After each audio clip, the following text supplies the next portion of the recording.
Welcome to this week's edition of World Crisis Radio. This is Webster Tarpley speaking to you once again from Washington, D.C., and I got back rather late yesterday evening from Philadelphia, where I was fortunate enough to attend, let's say, events around the Democratic National Convention. Not inside, because I'm not a delegate, and I'm not I'm not a part of that operation. But outside, and what I was able to see outside the convention was on Tuesday afternoon at the time of the roll call of the states that gave Hillary Clinton the nomination. I visited the park, I think it's Franklin D. Roosevelt Park, outside the convention hall. The convention hall was in far South Philadelphia, way south of the center city, not at all in the center of things. But there was this park. You had to walk a mile or more to get from any kind of parking to get into this park. And, you have to understand, the Hillary voters, of course, are satisfied and inside the convention. And then there are Bernie delegates that were inside the convention, and I would say 85% or so of the Bernie delegates were also, great political realists and were willing to make the obvious transition towards nominating the person, supporting the person who won the nomination. There was a kind of fringe element inside who were intent on disruptions. Now, who were they? I don't know. Were they paid by Trump? Anybody can get bought by Trump. So those people inside, the Bernie or bust, the ridiculous ones, you will have noticed, even a person as dubious as Sarah Silverman can come up with something true and useful, saying you guys are ridiculous, and that's what she said. And I understand she's already been hacked. Anonymous, was it Anonymous went after her as a sellout or something or other. So they were ridiculous, however, because you've got to be realistic. You've got to remember that in the background looms the threat of the fascist Trump and his stubby fingers on the thermonuclear button, the fireball, the incineration, the thermonuclear detonations. That's the threat of Trump. Chaos, the end of the world, thermonuclear exchange with the people that he now pretends are his friends. I don't think they are. I don't think Putin is a friend of Trump. However, these are complicated questions, and we'll try to clarify them as we go along. But as we will see, the most effective argument against Trump is those stubby fingers on the thermonuclear button. So some Bernie delegates were able to understand that. I would have to say that the Bernie delegates out in the park, they weren't delegates. Sorry, I got to be precise. The Bernie supporters who were not inside the convention, but were rather in this park, were, when I got there, in a very foul mood because the roll call vote was just taking place, and they were, of course, deeply disappointed. But I think the problems of these people go far beyond just what happens at a convention. I think these are embittered individuals. They're cynical. They seem to be dominated by resentment. And unfortunately, I don't think they're going to be very positive politically. Some of this stuff was actually funny. One guy had a sign saying, "America was never great." Apparently that's the revolutionary Communist Party line, right? Old Bob Avakian from the Bay Area RU, Revolutionary Union, right? His current form is the Revolutionary Communist Party. So they say, Trump claims he's going to make America great again. Hillary says it's already great. But their line is, It was never great and never will be. All right, that was one. And then one character of these disgruntled Bernie people on the outside of the convention, I would stress again, as he walked by, he said, secessionism comes next. So I think what you have here, unfortunately, is the politics of hate. And the politics of hate will not get you anywhere, and therefore it's just the way it is, right? There's a certain kind of residue out there of anarchists and people for whom I think anti-war is kind of a pretext when they want to raise hell in the streets, except they're getting a little bit too old for that kind of stuff. So I thought that was actually rather shocking, but there it was. So I don't know what more is likely to be heard of those people because I don't credit them with a great deal of political initiative. Anyway, the following 2 days, Wednesday and Thursday, yesterday, the Tax Wall Street Party was at Independence Mall. That is to say, we were within sight of Independence Hall, and we were in an area where there were many delegates staying in hotels, and there was the outdoor stage or broadcast booth of MSNBC. And unfortunately, on the afternoon of Wednesday when we got there, we were about to show our characteristic signs, Trump equals Nazi. Unfortunately, the Westboro Baptist Church showed up with signs that they must have been 15 feet high or 20 feet high, towering over everybody. And they had the highest power bullhorns I've ever heard, right? These were bullhorns that would make you fear for the safety of your eardrums. So that essentially what appeared to happen was the Westboro people arrived and MSNBC fled. They shut down their operations and retreated inside some office building. And then yesterday, unfortunately, there we were again at the broadcast booth, and the forecast was for rain. So what MSNBC then did was they simply took down their broadcast booth. They removed the bunting. They put down the curtains. Most of the technicians went inside. Now, why do I tell you this story? It is that we now have a 100-day presidential campaign, and there are important things that people can do with relatively limited resources. The first thing is, if either Trump or Hillary comes anywhere near where you are, I urge you, I implore you, go to the Tax Wall Street Party website, and you will find a producible version of the Trump equals Nazi poster that we put out. And you can choose whichever one you want. We have one of them which shows a red face, pretty much the devil, but it's also Trump, and you can see that. And underneath it just says Nazi. That's the most Laconian of anyone we have.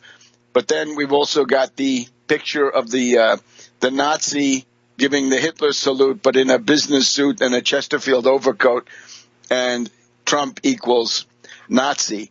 Produce those. You can, if you do it in advance, you can do it relatively economically, right? I would say $20-$30 will get it if you have the lead time.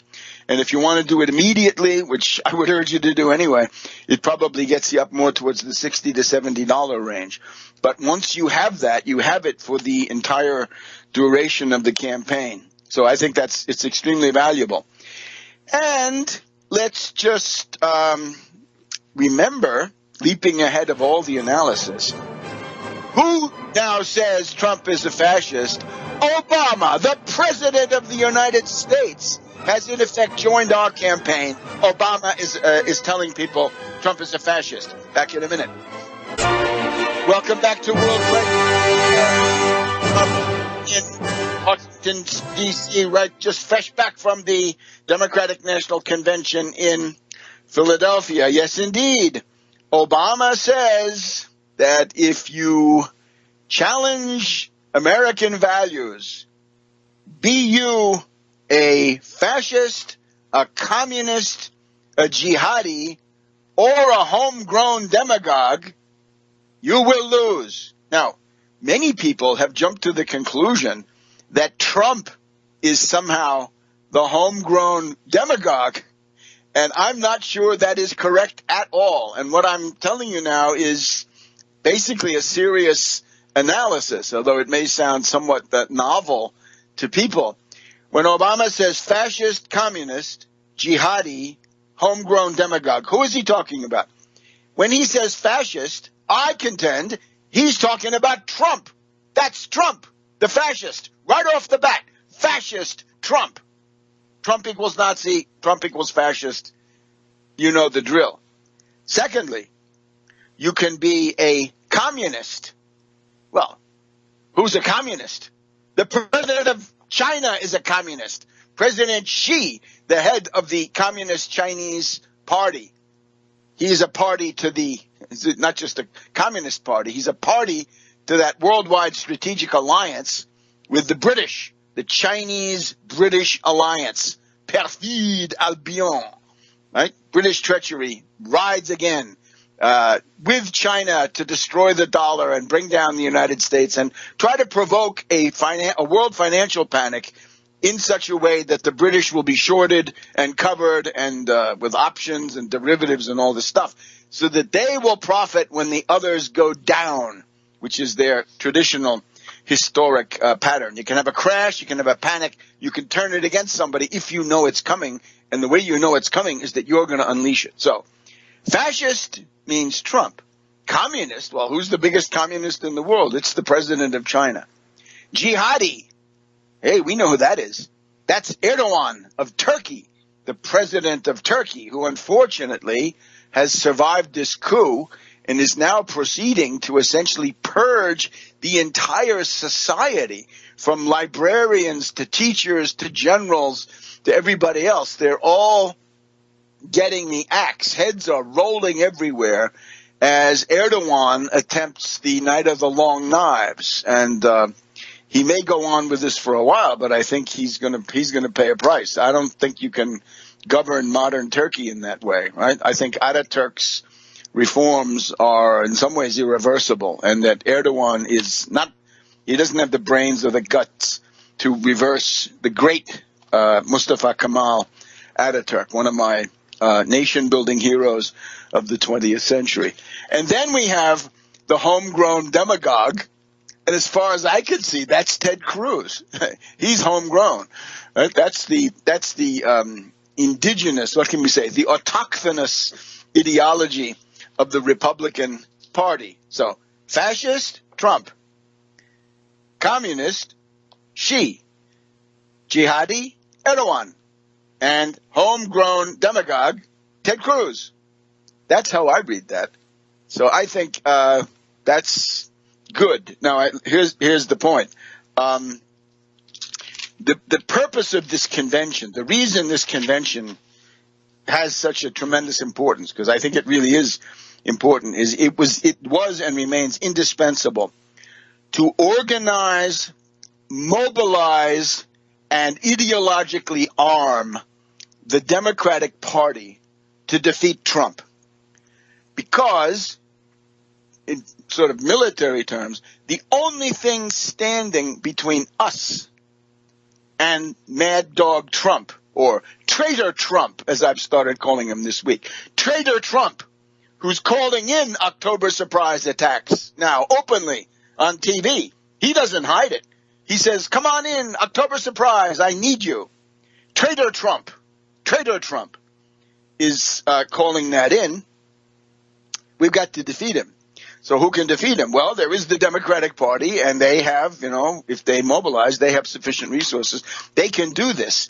But it will require an ideological overhaul. It will require a number of things. And we'll be the ones here telling you exactly what these are as time goes on.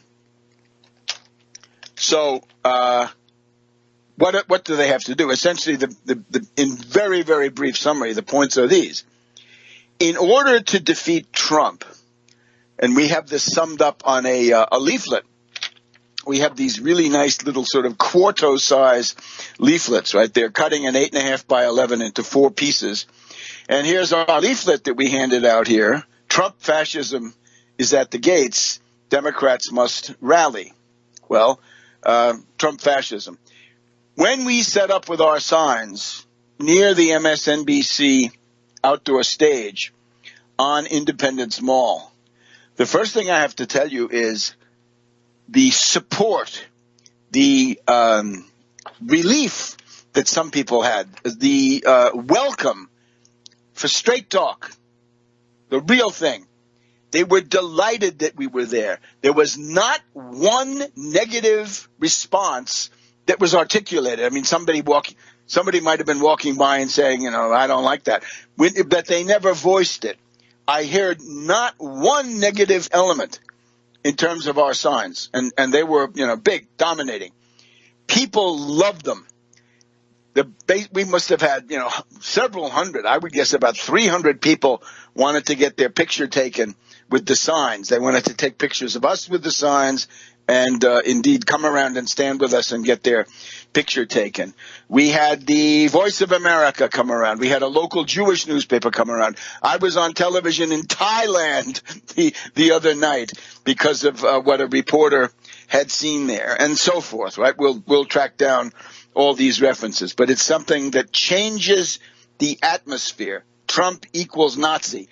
Laughing, joking, delighted. Congressman went by. That guy Ben Ginsberg, the former Republican RNC lawyer who now works for cable TV, he was there too. Stirred the pot, created tremendous ferment. And the idea, what we told them, anybody who looked like a power broker, we said, this is what you've got to do. And if you don't, Trump will eat your lunch, and maybe Trump will eat you too. So, what are the points? Well, first of all, you've got to call him a fascist and a Nazi. Now, none other than President Obama has now, I would say, taken the lead in attaching fascist to Trump. And that's real progress. That's good, because in many ways, the greatest focus at this convention was that people were, they were excited about Obama, right? They, the influence, the charisma, if you will, of Obama. So he's now said fascist, and that's a big step forward in shutting down Trump. And we'll be back in just a minute. Welcome back. So the points to defeat Trump are 3. Fascist, or if you like, Nazi, right? That's 1. Nazi fascist, as the Italians said in 1944, 45. Right? Nazi fascist. That's Trump. Second point, mentally ill. Not all there. Psychotic. Too dangerous. Erratic. Unreliable. A leap in the dark. The abyss. And you put those together, what is this sort of epicenter or center of gravity of those two arguments? Don't let a Nazi in the White House, and certainly not a mentally ill, psychotic Nazi. But what are you afraid of? Well, it's the thermonuclear button. That's the point. That is the argument. You can see these, what can we call them? Renegade workers who seem to be, some of them are supporting Trump. I don't think as many as said. And above all, crazed petty bourgeoisie, crazed small business people, the sort of Perot voters, right? The brokers, insurance broker, real estate broker, stock broker.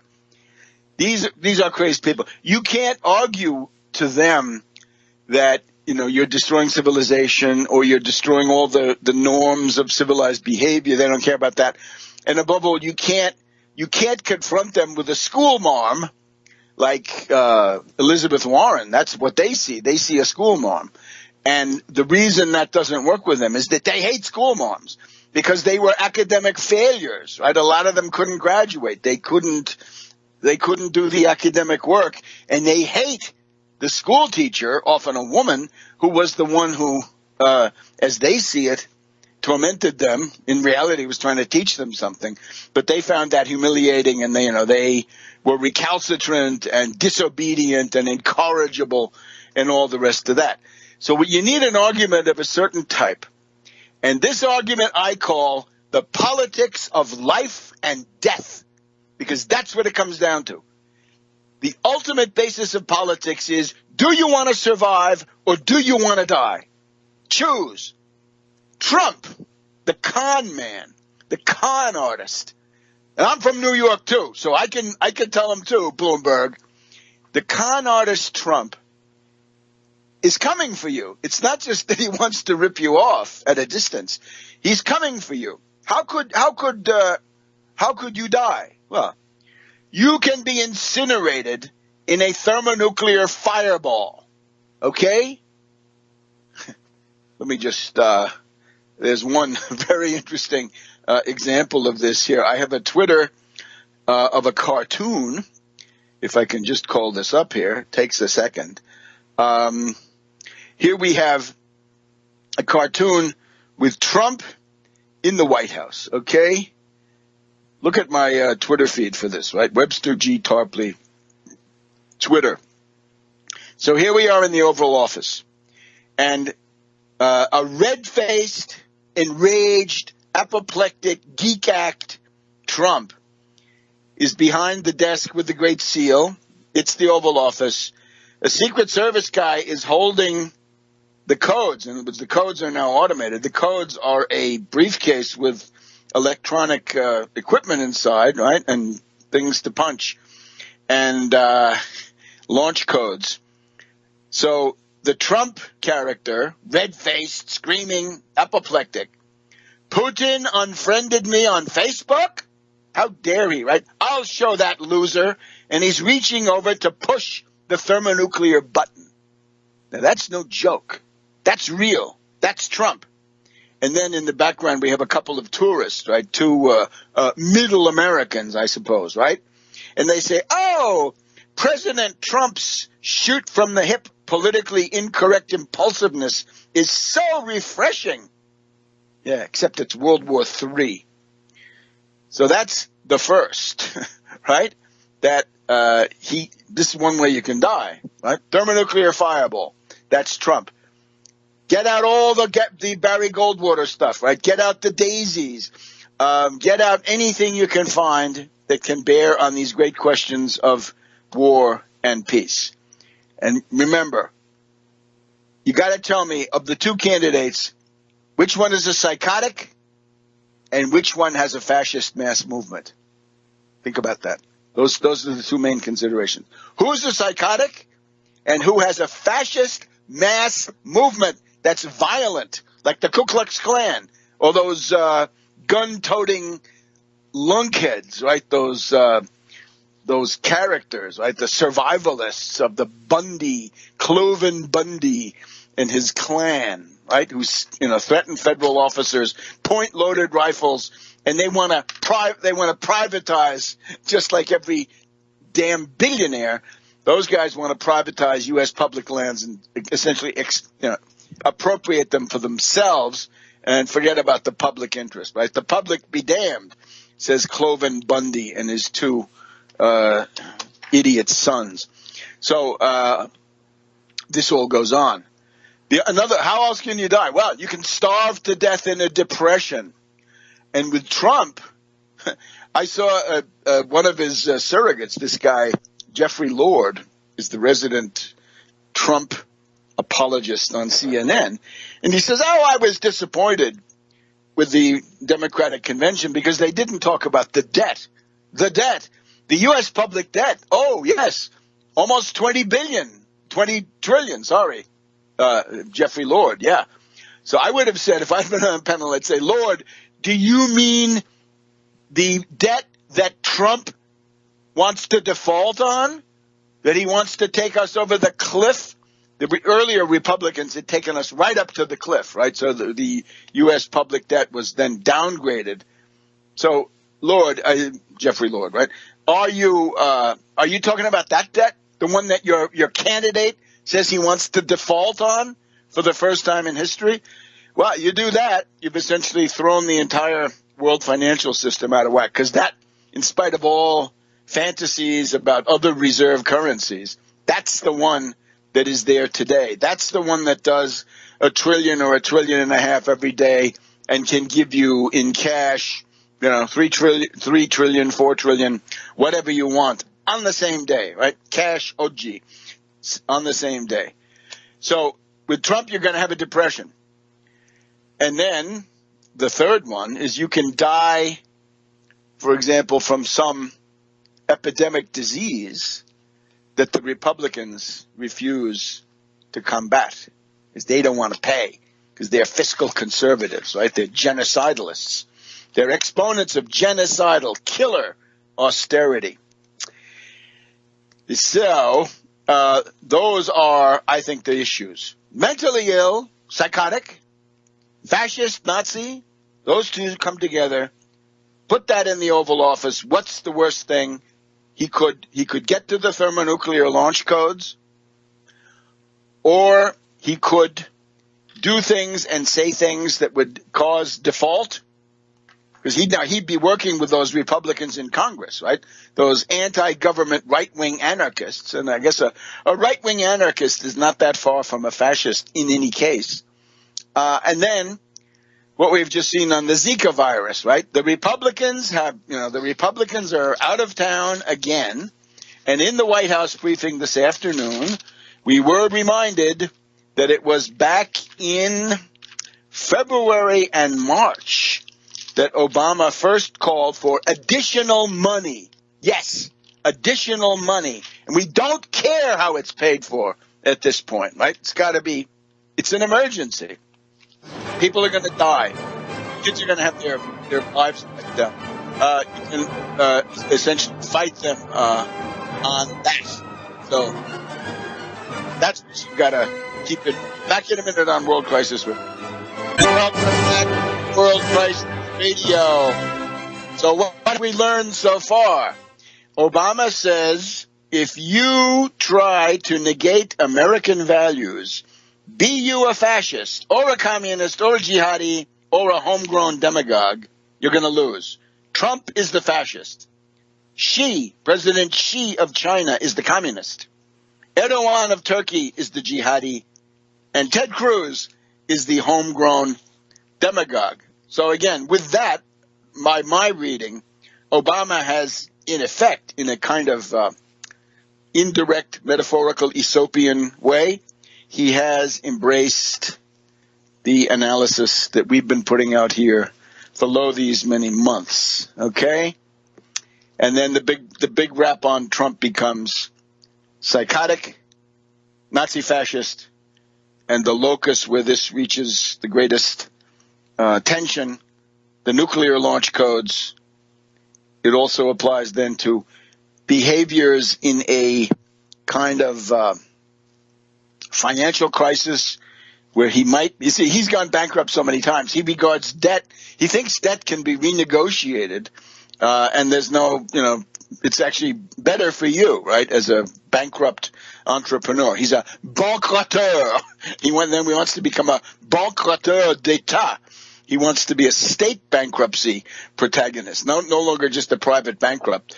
And then there's this other question about decisions concerning public health, which could also lead to untold morbidity, mortality, and so forth. Now let's talk about a couple of things. On the thermonuclear button, if you remember that wonderful singer of half a century ago, Leslie Gore, right?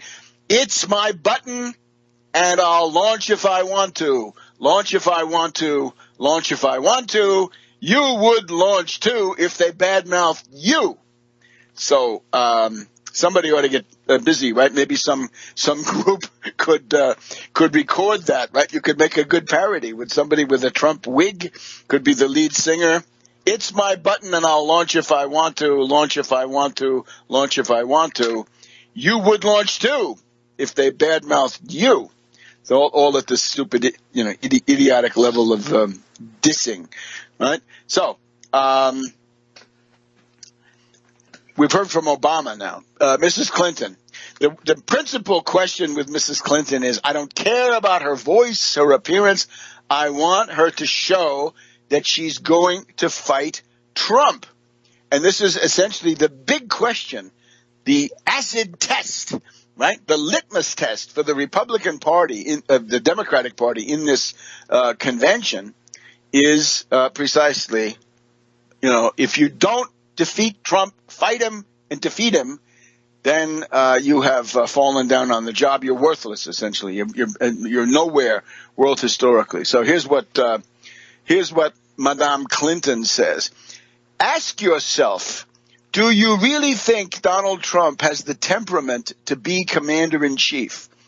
Donald Trump can't even handle the rough and tumble of a presidential campaign. He loses his cool at the slightest provocation. When he's gotten a tough question from a reporter, when he's been challenged in a debate, when he sees a protester at one of his rallies.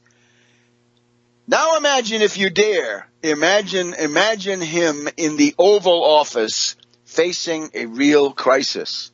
Think about President Kennedy during the Cuban Missile Crisis, October 1962, pushing his advisors back, right? With the kind of moral authority, strength of character that Kennedy had recently acquired, but through a lifetime of suffering, right? Not, my personal Vietnam, as Trump says.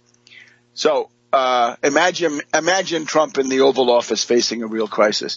A man you can bait with a tweet is not a man we can trust with nuclear weapons. This is the big point. A man, Trump can be baited with a tweet. You can play him like a violin. You can jerk him around. You can pull his chain, pull his string by getting his goat, right? Again, your wife is ugly. You're not really rich, on and on. A man you can bait with a tweet is not a man we can trust with nuclear weapons. This is the long and the short of it, right? Do you want chaos? Do you want the continuation of civilization as you've known it? Then she goes on to say, I can't put it any better than Jackie Kennedy did after the Cuban Missile Crisis.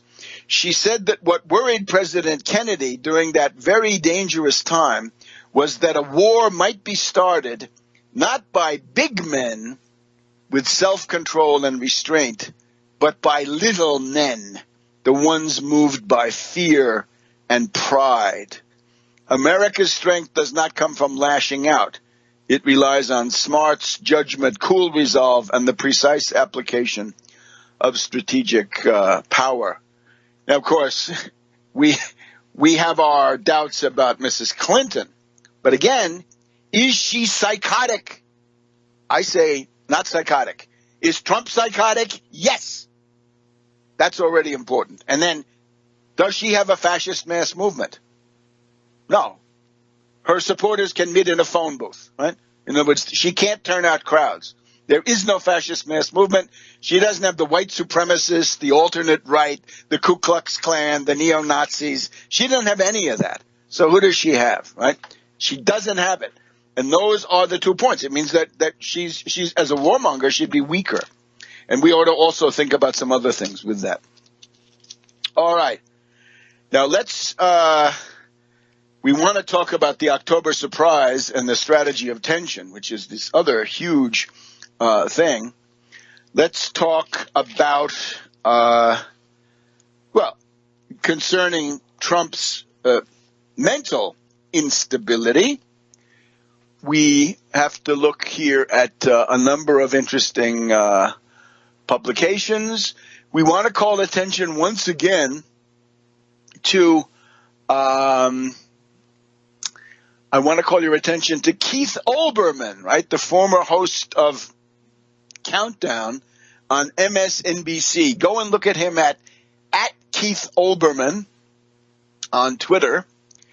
And what he's going through, as you recall, last week he put out that 20-point sanity test or insanity screening test, psychosis screening test, concerning Trump, and he came to the conclusion that Trump could not pass a sanity test, right? He couldn't, because he would be flagged as a likely psychotic, and he is. So here we have Trump speaking, and he's telling us how he wanted to hit somebody. He wanted to engage in fisticuffs, and he's telling us about this. Here's the raving of Trump, right? This enraged monologue stream of consciousness. I was going to hit them so hard, I was all set. And then I got a call from a highly respected governor, and he said, "How's it going, Donald?" And I said, "Oh, it's going good.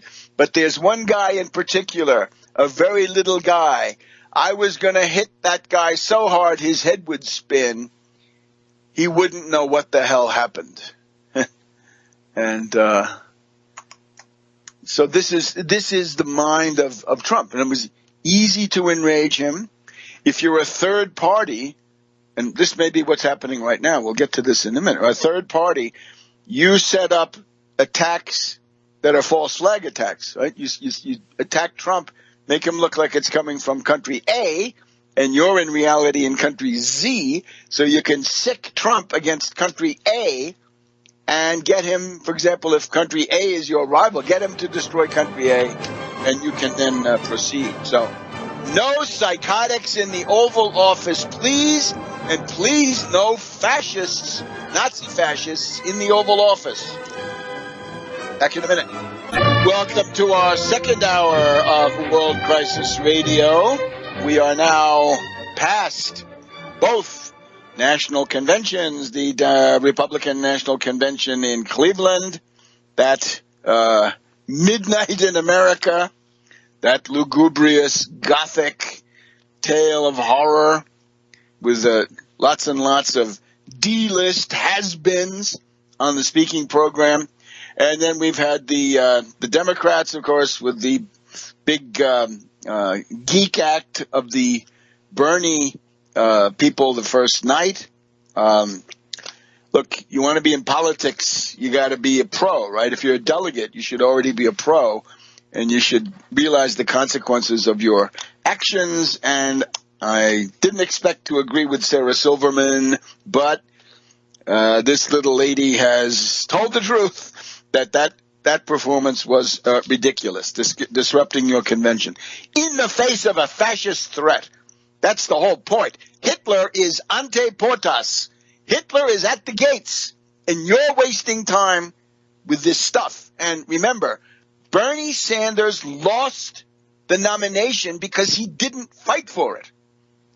She would not have been able to stop him. If Bernie Sanders in that first October debate had said, "Hillary, we want to hear all about your emails because we think that you're trying to dodge future Freedom of Information Act requests. You're trying to cover up how you organized those cynical CIA destabilizations in Tunisia, in Libya, in Syria, in these other countries, in Yemen, right?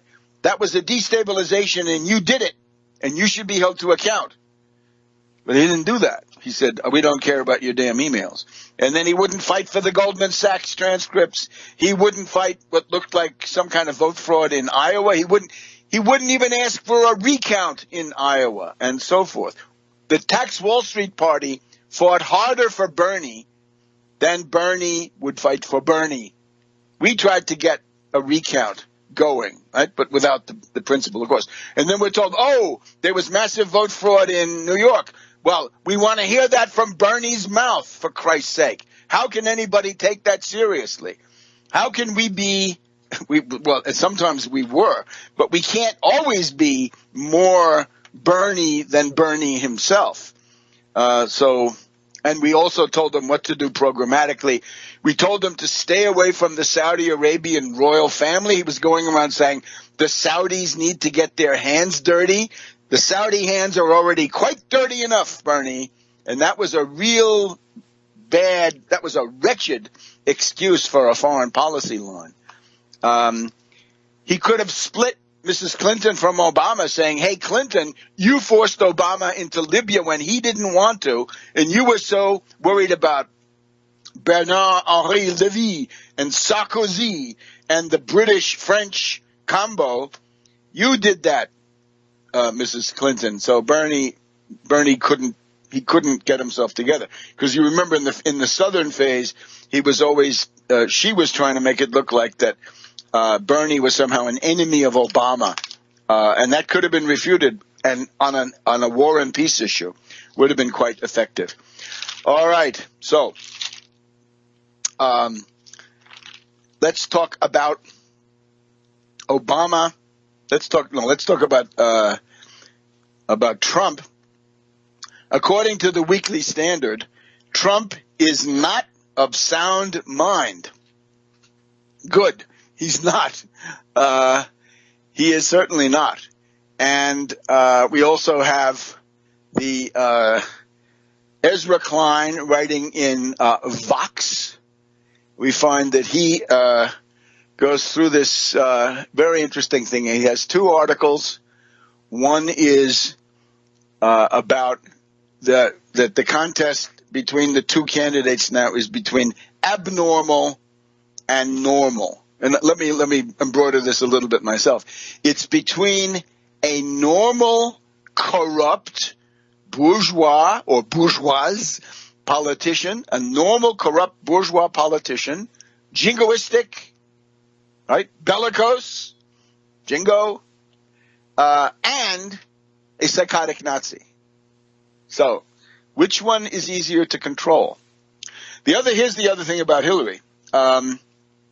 It takes a village. Hillary really can't be a very strong figure in terms of public support, because what we're seeing is it takes this entire team, this entire committee, it's like a brigade of supporters, surrogates and others, to get her, even into contention.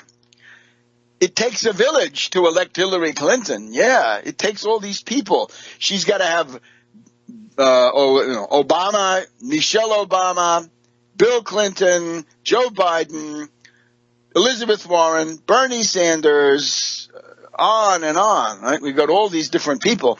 All of them have to basically carry her into the competition.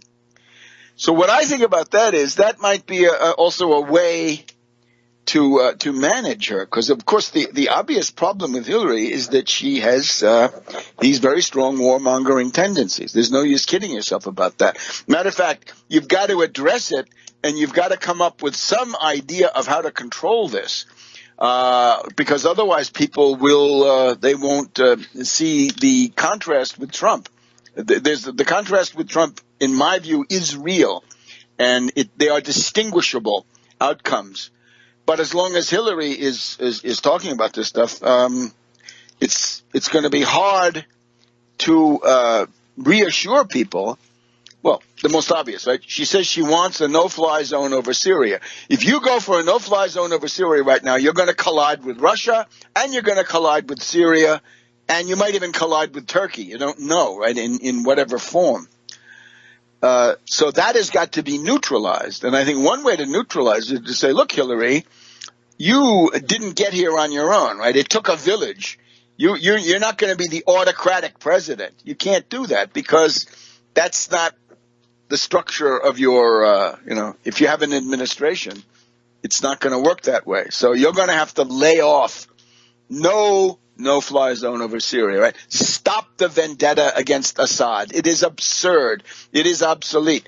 The best thing that Obama and Kerry could do is end this civil war in Syria, destroy ISIS.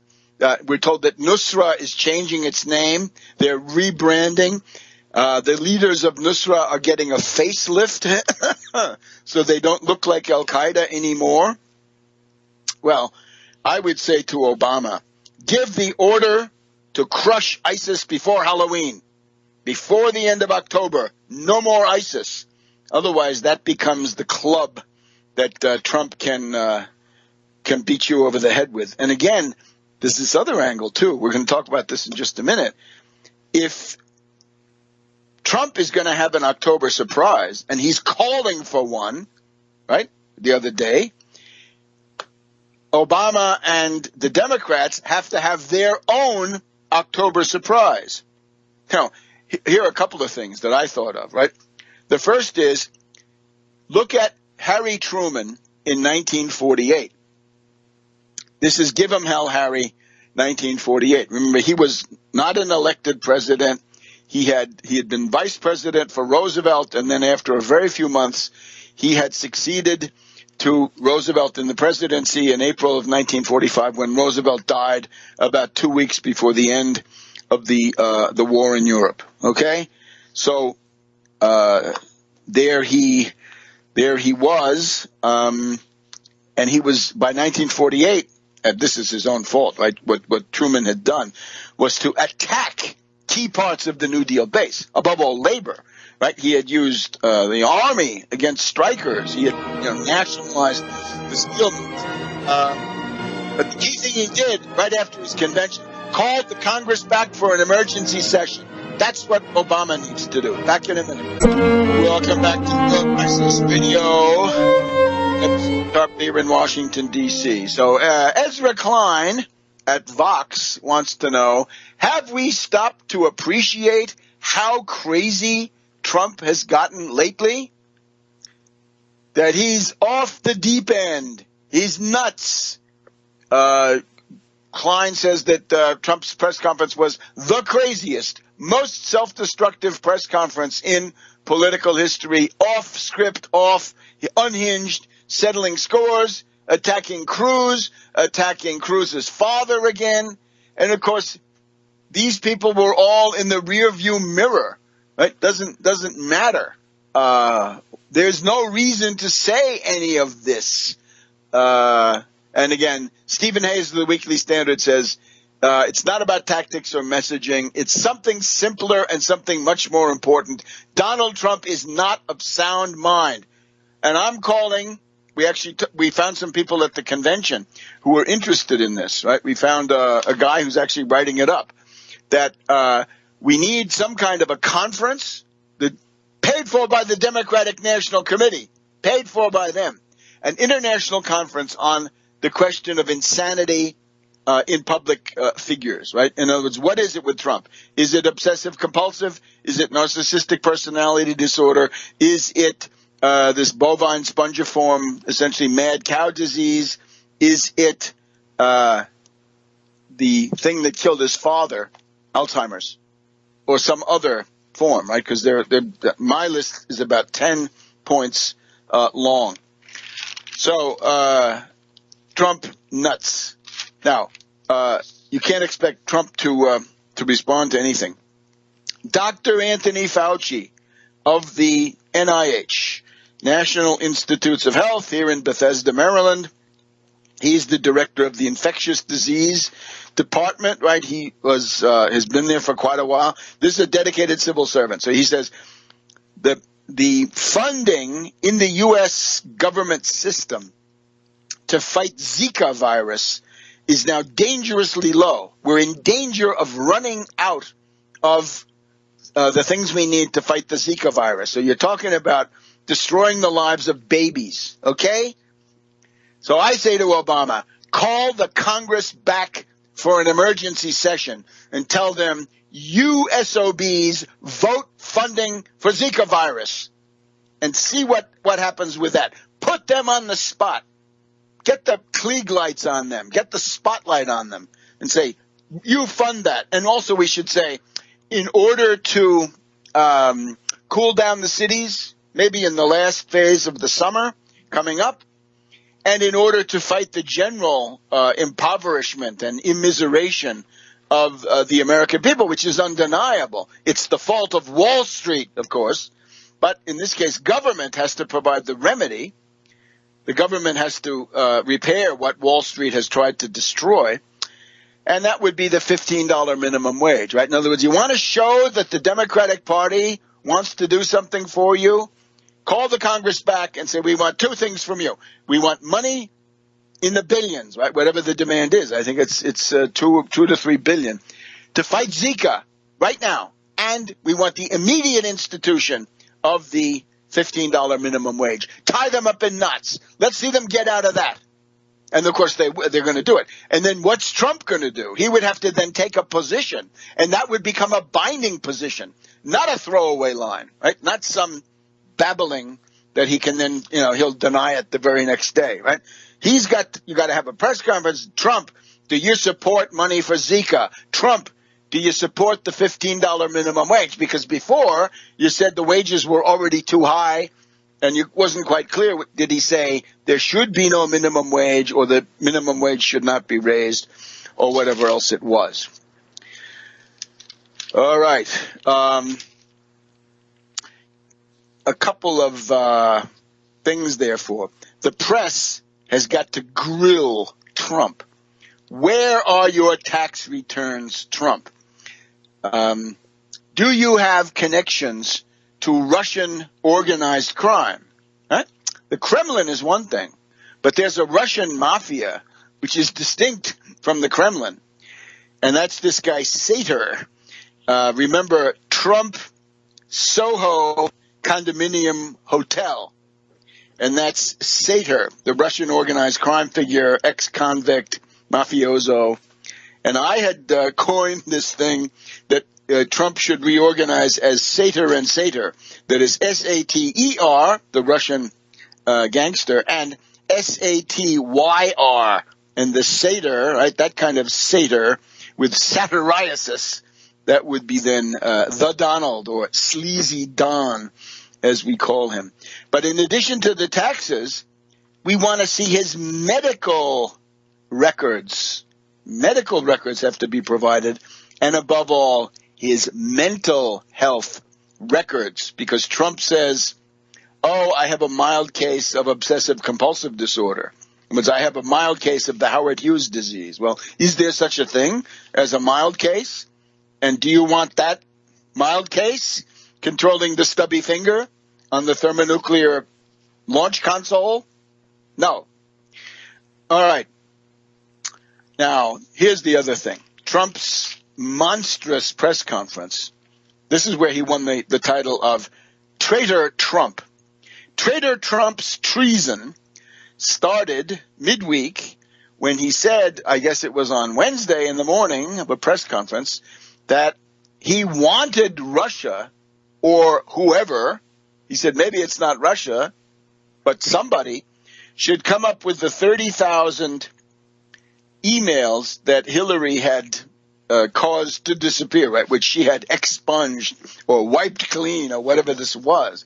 And of course we're also indignant because we want to show what a fraud the Arab Spring was. But now we're left with something bigger. We have been talking here about the October surprise.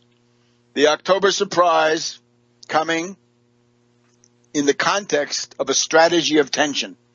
The strategy of tension has been going on for some time. It has names. It was the San Bernardino shootings, which allowed Trump then to propose his ban on Muslims, right? There's a dialectic exchange, right, back and forth, a shuttle between the what Trump's saying in terms of racism and exclusion and these events, right? And let's call them false flag events now, because every plausible deniability has now dropped. See, up to now, it was necessary to say, well, intelligence community factions above and behind Trump want to promote his candidacy. They're arranging false flag terrorism. Yeah, but now Trump comes out and says, I'm calling in foreign forces with a kind of cyber attack, and that's going to be the October surprise. Back in a minute. Welcome back to World Crisis Radio. So at this press conference, Trump says he wants Russian hackers or whoever to find and publish the 30,000 emails which supposedly disappeared from Hillary's server. Forget about the merits of that issue, right? That's not relevant anymore. Once you get up there and say, I want foreign powers, and not exactly friendly ones, to interfere in U.S. internal affairs, right? The UN Charter says interference in the internal affairs of sovereign states is inadmissible. No more. Nix. That's pretty clear. And Trump is saying, no, please, come interfere. Violate international law in my favor. He's appealing to foreigners to help him impose his dictatorship here in the U.S. unfriendly acts lie down this road. Now, again, I don't think Russia is the principal object of scrutiny. I would say that you have to remember, location is not attribution. There is, in my view, despite all this Guccifer business, there is no proof that Russia has leaked anything. We do seem to know that the British agent Assange has wantonly interfered, that he essentially he wants Trump to win. Assange wants Trump to win. It's practically an endorsement. It's the sincerest endorsement. Assange, remember where he comes from, the MK Ultra flesh pile. Children, as a child, he was molested. He was given industrial strength psychopharmaca, LSD, put in dark rooms as a part of the Anne Hamilton Byrne cult in Australia, and MK Ultra operations. Here we have an MK Ultra zombie, Assange. Sometimes he feels like a blonde, sometimes he doesn't. He comes in and wants to influence the U.S. election. Hey, we're headed towards Banana Republic, but the cheering squad is Trump. We are going to become the object of operations adrift on the ocean of adventures. That's where we're headed. So we got to do something about this, right? The U.S. deserves better. The American people deserve better. So, location is not attribution. The people who really want to destabilize the U.S., it seems to me, are the British-Chinese alliance. And the problem for Putin is that once he started with Snowden in particular, and RT endorsing Assange all over the place, right? Tailing after these limited hangout artists, because that's what they are. Then it becomes hard to turn away, right? It becomes hard to denounce them because it becomes a problem of Russian internal politics. So yes, the U.S. started this stuff. Hillary Clinton supported color revolutions in Russia in early 2011. And that was really bad. This should stop. But it's not wise to retaliate tit for tat in kind, right? You got to be, I think, a little bit more clever. So I would avoid the path of retaliation and escalation, because I would say President Putin has not fared well in terms of public opinion this week. In other words, people who are very sympathetic to his positions would have a hard time defending some of this stuff in public if you read it in the way that the media say. But fortunately here, we don't. Okay? So now, the October surprise. Assange, coming out of MK Ultra in Australia and being in London, I think this is the British behind him. The former U.S. ambassador to Moscow, Michael McFaul, who is, in my mind, a malevolent academic, McFaul is asking in public, is there an October surprise as far as Hillary Clinton is concerned, says McFaul. Is there an October surprise in terms of Hillary Clinton? Okay. Brian Williams on, I guess, yesterday evening, on MSNBC, talking to Steve Schmidt, the Republican operative who had worked for McCain. Brian Williams talked about exigencies. You can see this in my Twitter. Exigencies that might influence the elections, right? And when he says exigencies, he means terror attacks, right? It's clear. And Schmidt says, oh, yes, this is highly relevant because we could have a situation where we'd be having one existential attack a week. Now, an existential attack means something that poses life or death, stability or collapse for a country. So that's what he says about that. Steve Schmidt and Brian Williams talking about this stuff. Then we have today in the Washington Post, Charles Krauthammer, neocon, Friday, July 29th, this morning. And here's what he has. What's the case for Hillary Clinton? Question mark, a bunch of verbiage. Hillary still enjoys the Democrats' built-in electoral college advantage, but she remains highly vulnerable to both outside events and internal revelations. Now, that could be the same thing, right? Trump is basically saying, I'm calling in cyber attacks on Hillary so I can win the election. She remains highly vulnerable to both outside events and internal revelations. Another major terror attack, another email drop, and everything changes. In this crazy election year, there are no straight line predictions. As Clinton leaves Philadelphia, her lifelong drive for the ultimate prize is perilously close to a coin flip. Okay, so there's a neocon, right, warmonger, hardcore, right? He's devoted to neocon warmongering and nothing but. So you can see that, there are archipelagos of blackmail and so forth. Let's see, we have a couple of other things here. This is now NBC News. NBC News, July 27th. Democrats fear cyber October surprise that could sink Clinton. It's not a question of whether more information is coming from Assange and this gang, but how destructive it might be to Hillary Clinton. Democratic Party and other officials are going through and they're doing damage assessment. And here we get a quote from Admiral James Stavridis. Now remember, this was the NATO Supreme Commander who was forced out around the time of the 2012 elections. And you're going to remember that Stavridis was forced out in that same group that contained Petraeus and Allen. Of course, Allen was at the convention. We got to get to him in a minute if we have time.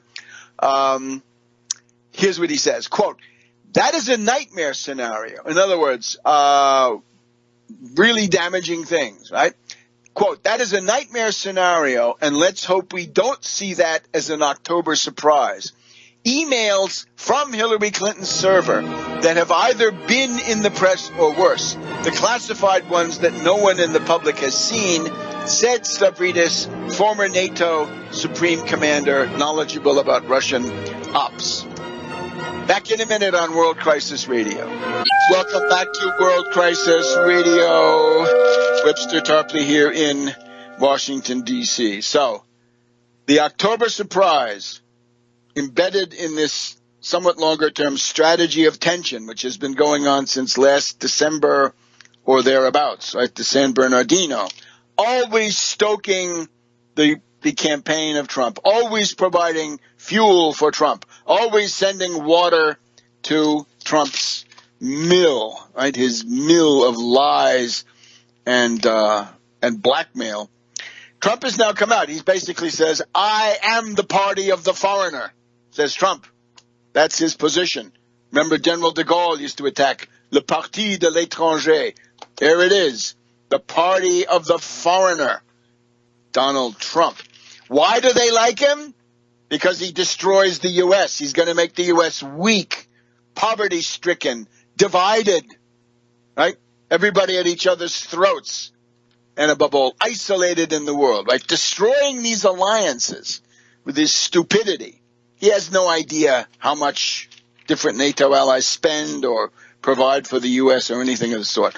Now, here's a couple of things that I would say. Obama, you have to get busy and fire some people, right? We talked in the previous week about the French Interior Minister Cazeneuve and also Val, the Freemasons, right? Time to fire some of those Freemasons on the French side. Right? We noticed the French police were demanding, Cazeneuve was demanding that the authorities in Nice destroy the cameras that showed the event. Right? Why did they do it? Oh, of course, to conceal our methods. Well, we don't think so. We think it's to conceal something much, much worse than that. But here, for the U.S., the general who commands the National Security Agency and U.S. Cyber Command is General Keith Alexander. Fire him now. Out. Gone. Finish. You have failed. The foreign powers are interfering in our election. General Keith Alexander, it's time to go. Take ministerial responsibility. How dare you demand that you get more power and more tenure in office based on your failures? Okay? So we're looking for tension. Strategy of tension and October surprise. International terrorism. Domestic terrorism. Some of it of novel kinds, like that prison strike. Financial panics can be unleashed. Riots, right? Sort of summer riots in the streets, in the inner cities. Generally, chaos. That's the idea. Trump as the bringer of chaos. And as of today, I don't think he has plausible deniability. Because again, he's calling in cyber attacks. He's calling them in. He's basically saying, foreign powers, hostile or not, come and participate in my campaign. I need you. I can't set up my dictatorship without your help. So strike. Treason. Adhering to the enemies of the United States and giving them aid and comfort with overt acts. There's your overt act. Traitor Trump. It's time for him to be questioned. And then they're already saying, well, does he really have that intent? Yeah, he does. He thinks he's going to ride into power. He's going to have a coup d'etat under the cover of a terrorist event. Hey, sounds like the Reichstag fire. Who did that? Hitler, Goebbels. This is the school of Trump. Now, a couple of other things. Domestic economics, right? It gets short shrift, right? A lot of these, the Bernie people, I think, are, They claim to be interested in economic reform, stuff like this, but I think really in some cases it's just a pretext to feel self-righteous when you go out and pontificate and protest in a totally irresponsible way, ridiculous, as that charming comedienne has said. So look, for example, interesting in Bernie Sanders' speech on Monday night was the free college, right? That if you have, there's apparently an agreement between the Bernie campaign and the Hillary campaign that families with a family income up to $125,000 per year can get free college. In other words, free college if you're in the middle class and debt-free college if you're anybody in state institutions. Now, this is a real plus. The problem with it is, and you'll see this with other things that are, positive in the Democratic platform and in the Hillary campaign. Who pays? And the question of who pays is a class question. Shouldn't it be the finance oligarchs, the vulture capitalists, the hedge fund hyenas, the zombie bankers of Wall Street who pay for this stuff? Who created the world economic depression? Who speculated in derivatives, right? Who had AIG? They did. Wall Street. And, of course, a lot of those banks are gone, but some of them are still here, and it can be traced. So class against class, we want to know who pays for the depression. Exhausted working families cannot be forced to pay for things. Extremely wealthy banks and corporations, and we're not talking so much individuals, although they should obviously pay their share. But the big thing is to make Wall Street pay. And here we come to this wonderful Tax Wall Street party, the Wall Street sales tax, the 1% Wall Street sales tax on turnover, not on profits, on turnover, buying and selling, just like you. Right? Whatever you buy, it's going to be taxed.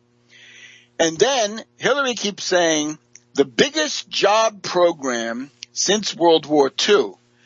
Now, this is not specified, and the same criteria apply.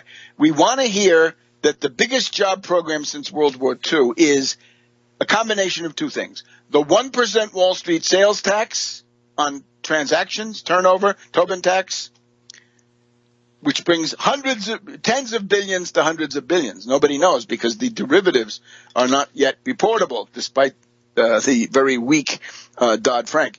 And then the other question is the forcing the Federal Reserve to do this, right?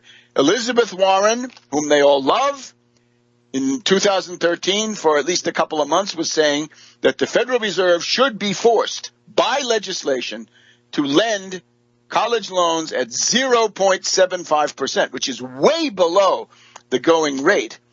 So she set that precedent. So we're not coming out of left field here if we say the Democratic Party, the Hillary campaign, must specify that when it comes to that biggest job program, this should not be a way for Lazard Frere and the Felix Rohatyn tradition to go along, right? So that they think they're going to have an infrastructure bank and Wall Street will skim out of that and loot it and what have you. No, this should be Federal Reserve money lent directly to the people who are letting the contracts. And it was the states, the counties, the cities, local governments, and so forth. And that's what we say is $5 trillion of 0% 100-year credit, 5 trillion of 0% century bonds to rebuild the entire infrastructure. So she's talking the biggest job program after World War II. We would have to say some of that sounds okay, but Wall Street pays. Wall Street pays either through the 1% tax on turnover, Wall Street sales tax, or the money is going to be 0% 100-year loans coming from the Federal Reserve. So that's a real important thing. But you have to say, free college and a big job program, this is much more than Trump ever dreamed of saying, right? Trump essentially proposed nothing in his Grand Guignol kind of convention, right? Midnight in America, right? The film noir convention of the Republicans. So those are some considerations. We're going to get General Allen, I guess, next week. Just watch out. All kinds of people are going to try to jump on campaigns to try to get themselves into power. And Allen remains what we've always said he was, just that he's trying to get back into the White House through Hillary.